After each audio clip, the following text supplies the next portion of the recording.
Yo, what's good, everybody? This your boy 005 Dynasty. I'm back with another video. Sunny out here, but it's still cold. You know what I'm saying? So it's that trick you type of weather. But anyway, this is the problem with being a fake musical producer. The problem comes into play when real musical producers see what you are doing and they say something about what you are doing, which goes against what you are doing, so you get upset at the real musical producers who are basically just telling the truth. It's so sunny, man, all on my face. Guys, that's the reason why these content creators are upset, because being fake is not a long-term answer to putting out music or, being a musical producer.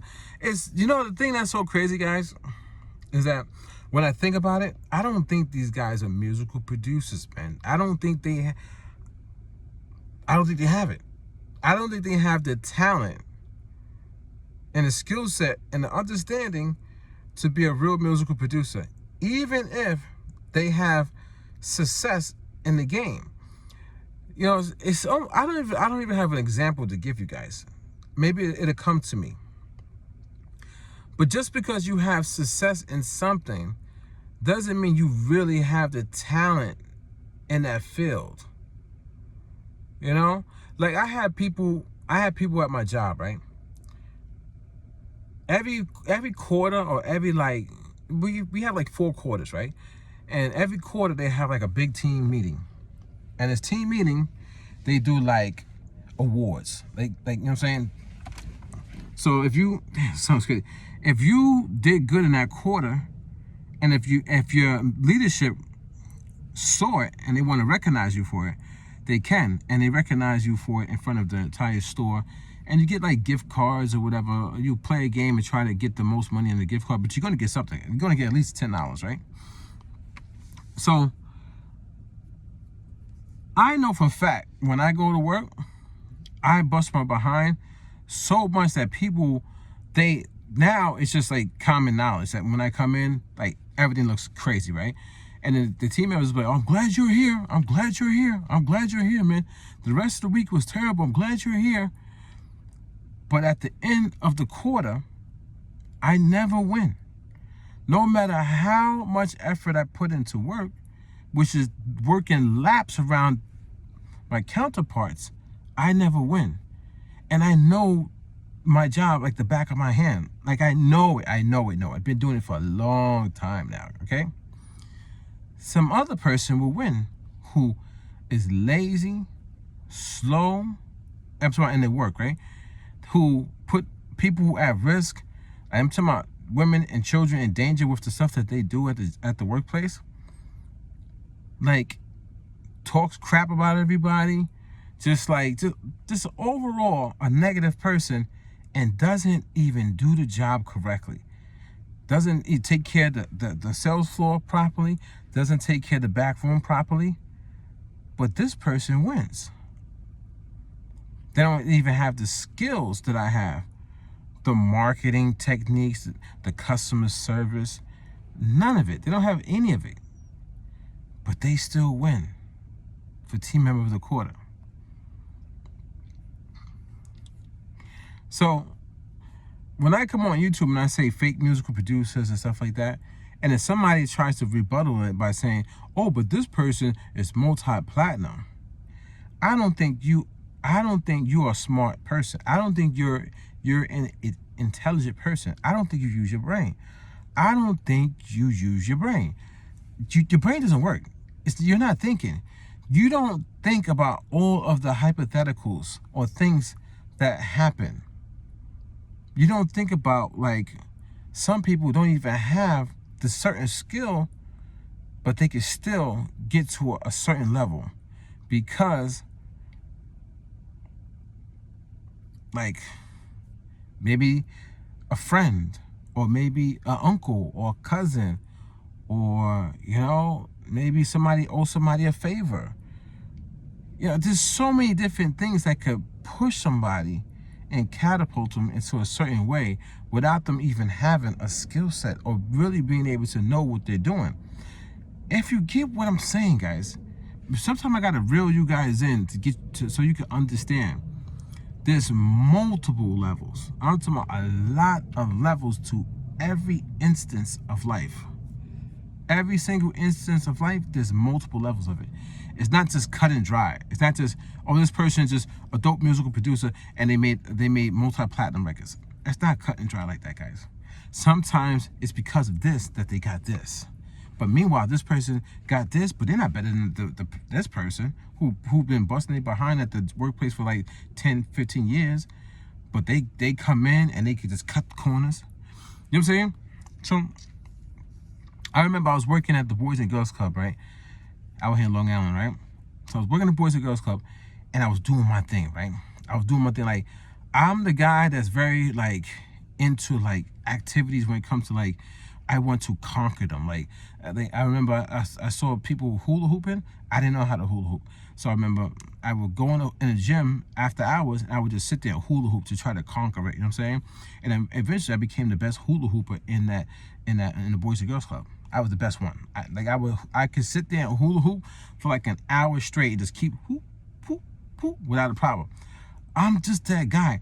I'm the guy who couldn't play League of Legends. The character is known as Bard. I could not play. I even I refunded it. Said I need my money back. I can't play this champion. And then I said, no, I gotta conquer it. And I went back and repurchased the Bard character and I played that character in every match in League of Legends until I became one of the best Bard players. I even got a pentakill with Bard. That's the highest, you know what I'm saying, kill score you could get in a video game, and that's a support player. And I got a pentakill with him. And a ranked match on top of that, a real match. So I'm the guy who likes to overcome things, right? So I have this thing where I put forth everything into it, my heart, body, and soul. When I wanted to learn how to dance, it took me a while. I couldn't get it. The guy said, yo, he said, this is my best friend, I'm saying, at the time. You know, rest in peace, man. Kareem, you know what I'm saying? He unalived himself, but rest in peace. Anyway, he told me, yo, if you learn how to wave, I'll teach you. He showed me the wave one time, and then he showed me twice. I said, can you do it again? He showed me the wave twice. I went home, and I didn't remember it, but I sat there until I figured out how to remember it, and I remembered how to wave, and I practiced the whole night. I slept probably 1 hour. I slept probably 1 hour that day. Got up and ran on feet back to his house. We were in Hempstead. I ran across Hempstead. I'm over here in Hempstead. He's over here in Hempstead. I ran to his house, knocked on the door early in the morning, and you know, that wasn't even his house. He was staying there, but they opened the door. I was like, what are you doing here so early? I'm like, yo, is Cream here? Is Cream here? He comes outside, and then like, you know, he said, what's up? Did you learn it? And I showed it to him. Boom. I said, bow, bow, bow, bow. Like I'm hitting the whole wave. Like I'm hitting it, bow, bow. All the way through. One arm, then out, and then back and forth. In one night, man. One night. You know how hard that is to do that? To really get it to move? And I didn't have it fluid, but I had it. And he said, I'll teach you. And he taught me how to break dance. I'm that type of guy. So when I was working at the Boys and Girls Club, I'm doing my thing, man. I'm doing my thing. So I'm playing with the kids and stuff like that. And I have my way of controlling, like, you know what I'm saying, groups of people. Like the way I talk, my lingo, my body language. I just got it, man. There's this chick that had just started working at the job.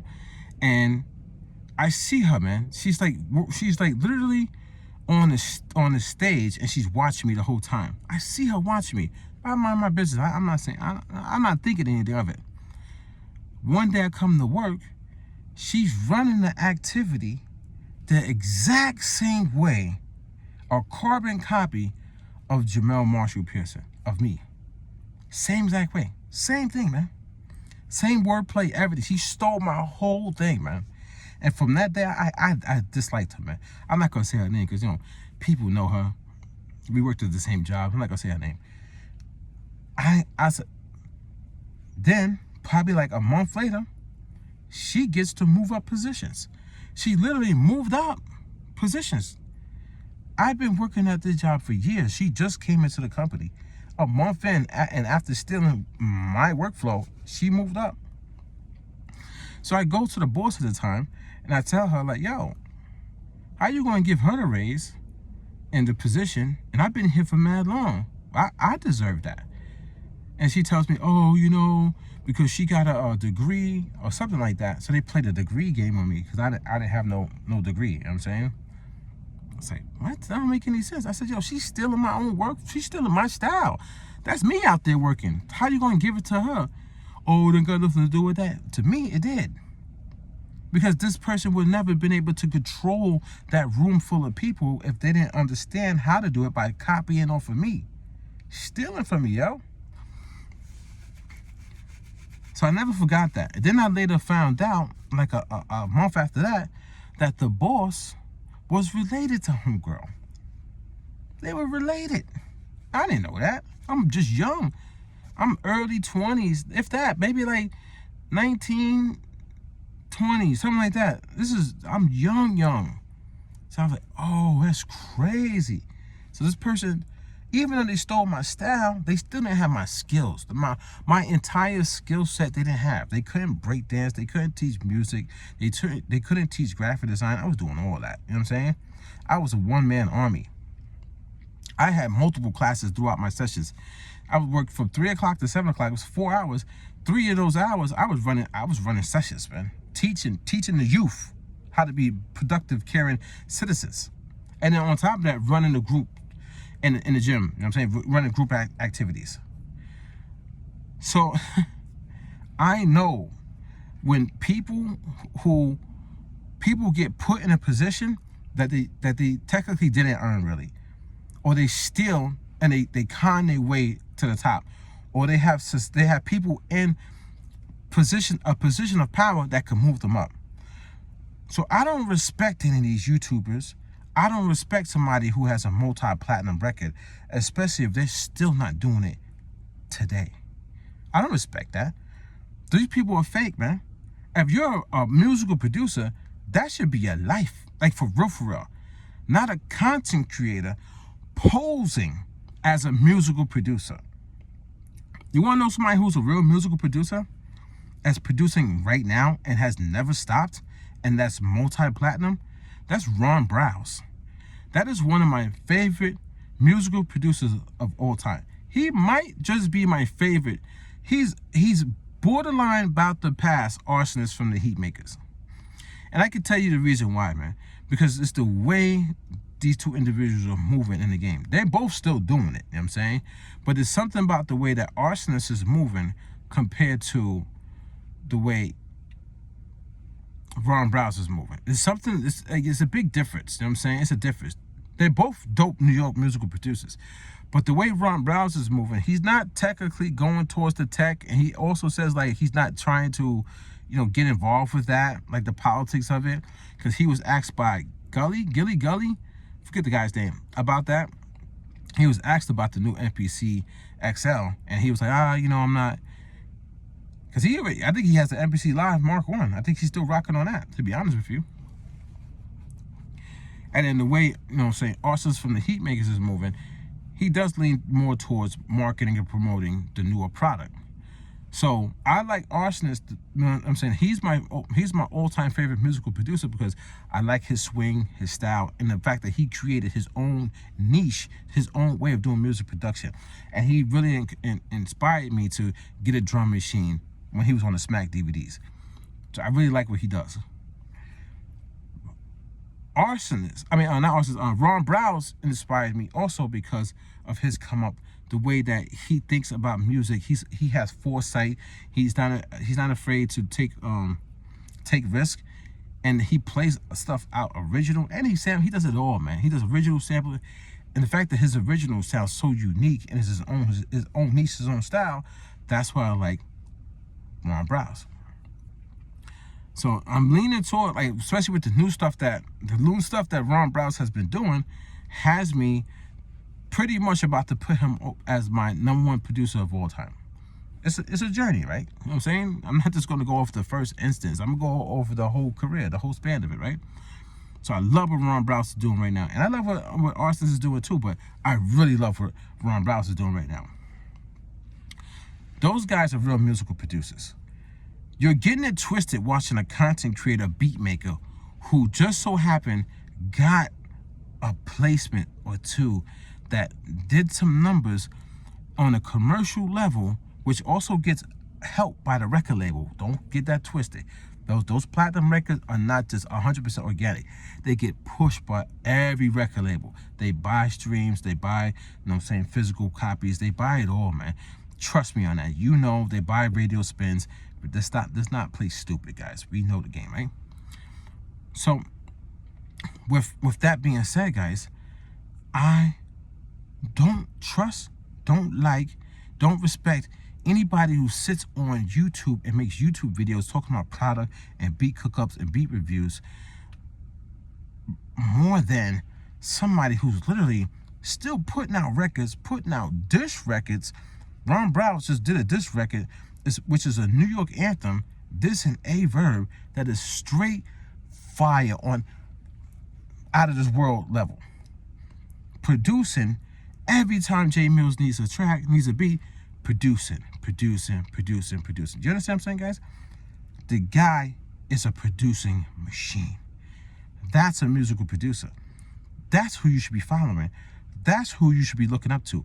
Not these, I'm gonna be nice, man. And YouTube really got me being nice. You know what I'm saying? They're like, oh, don't say this. Not following these guys. And you know who they are because you watched them. I'm gonna leave it at that, man. This your boy 005 Dynasty. Don't forget to Google me, guys. And don't forget, you only have one life to live. Why be fake? As you can see, I live a real life. I tell you guys real stories. I bring you my day. I don't just stage videos. I'm not these people. And they don't like it. But you want to know something? They're never going to be able to get rid of me. They're never going to be able to stop me. And I'm going to forever be here. And I'm going to forever give you the truth. So if you want the truth, you want to rock out with a real person on this earth, you already know what to do. This your boy 005 Dicey. Don't forget to Google me. Am I?